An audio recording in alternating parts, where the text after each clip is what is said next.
My name is Doug Bilderback and I am your presenter today.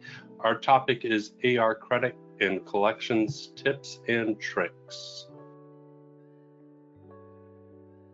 Also, one thing that you can do as well, in addition to the aging report that you find normally here, is in Sage Intelligence, there actually is a report. Now, you do need to get the add-on utility. It's free to download the AR aged receivables report. But that just takes a couple minutes. Again, it's free. It's provided by Sage. If you need help, give anybody at Equation a call. We'd be happy to help you. But you can run the report directly out into Excel.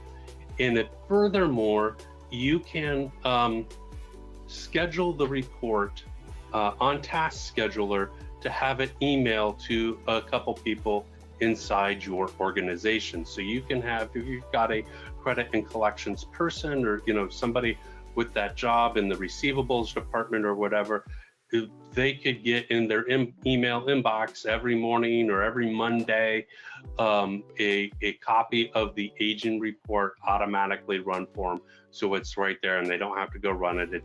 It's up to date. And so it's the same data that's on the aging report that we run inside Sage. It's just in Excel format, and then you can create slicers. These are the ones that come out of the box, so we can look at different account sets or customer groups, whether they are on hold or not, and run those reports and look at that data.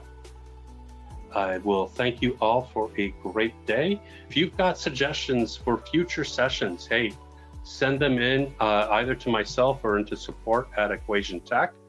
My information is right here on the screen. Give me a call, shoot me an email, send something into support at Equation Tech. We'd be happy to take your input and create a webinar out of it. Wish you a lot of sunshine out there.